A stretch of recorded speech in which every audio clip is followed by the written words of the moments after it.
Joining us now is our travel expert, Kathy Buckworth, brought to you by KOBO Open Up.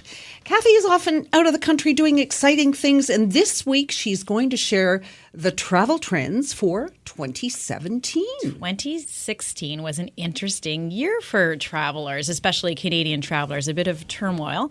Everything from our declining Canadian dollar, particularly because we like to travel to the U.S. and we were feeling the hit there the most.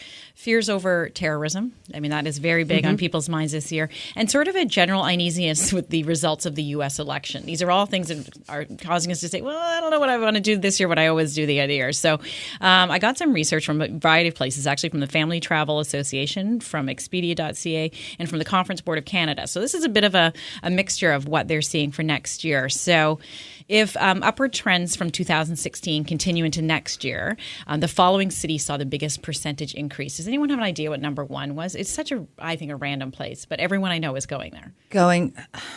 New York? Biggest city? Mexico City, maybe? That's a big one, but Reykjavik, Iceland. Iceland is huge this year. Not just Canadians. They can't even support the tourism that's going in there. And the feeling is that sort of that big volcano that happened a few years ago that no one can pronounce, and I'm not going to try.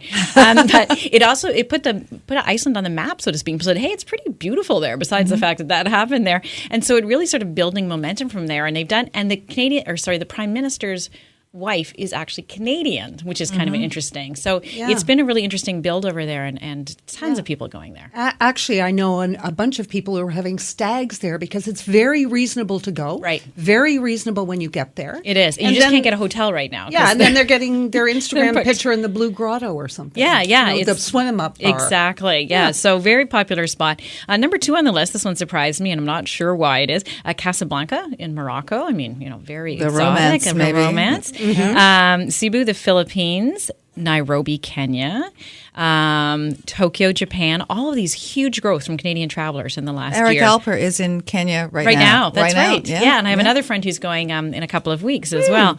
Porto, Portugal. Portugal is always on the rise. I find that different parts of it seem to be more popular at other times.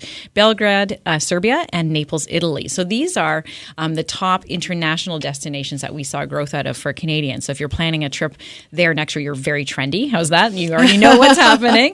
Of course, U.S. destinations are the place we travel to the most. I didn't mention those, but we are seeing decreasing numbers there. So more and more Canadians are saying, I'm a little uneasy about traveling to the United States, again, because of the dollar or because of the election. And so what's happening is we're staying in Canada a lot more, which is great for domestic and tourism dollars. But the top U.S. states for leisure trip intentions, and these are questioning people, where do you intend to travel in the U.S. next year, in order are Florida, no surprise, California, New York, Nevada, Hawaii, and Arizona. I was in Arizona. I was wondering if that was Right? going to make this. I was there for the first time just a month or two ago, and it's really beautiful. Like in the climate, of course, the dry. But that makes up almost 73% of all of the travel due to the U.S. So we're really concentrated in those few states. So I found that kind of interesting. Of course, there's other states that people go to, but those are the big ones. So besides where we're going, what are we doing, and who are we taking with us? So family travel is actually on the rise, interestingly enough. So having increased 5%. This is 5% of Americans actually surveyed in the last year, and we can extrapolate some of that into Canada. And we're saying, why are you traveling with a family? What's your intention? Number 1 intention is spend quality time with your family. Number 2 is the desire from the parents to expose their children to new destinations and cultures. I think as we see the world get smaller, we want to involve our kids in that. There is a bigger range of family travel products. I mean, the market has responded, so it's easier to get your little kids and your bigger kids somewhere. And the grandparents' desire to create multi-generational travel is huge. That is a huge market right now, the multi-generational. And sometimes grandparents skipping the next generation and just taking their grandkids away while the parents work. Would you do that, Christine? No, I actually see that because I hear people talking about wanting to make memories. Yeah. That's what rather it's coming not buy down them to. stuff and rather do something with them. Exactly. And the great thing about travel is, and of course it's Christmas Eve, is you can buy it last minute online. So if you haven't finished your shopping, buy someone a trip. What you can The gift of travel. What you can also do is buy them a last minute. You can buy them download them a KOBO book, right? A travel book as well to get them excited about where they want to go for next year. So that's the good news. I mean, a lot of these things are going to change over the next year, but I I always find it really interesting to see what people are doing.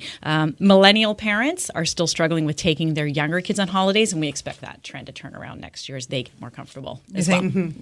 Yeah, but the airlines need to, I think, make it more comfortable. I watched my brother and his wife, like up at midnight trying to get that seat with the bassinet. Yeah, it's really tough, right? That bulkhead seat, exactly. And, you can usually get a seat next to your child, which I don't know if it's a good thing or a bad thing, but apparently you're supposed to sit next to your own children. Really? But really? But and so we'll talk about that in the new year, but tips on how to travel with little kids, too. So there you go. That's what's happening in 2017. So many of you going to Iceland, have a great time. Let us know what it's like. Well, thanks so much, Kathy. Thank you. We'll talk to you next week. Sounds great. KOBO makes it easier to access the stories you love and discover new ones in an instant.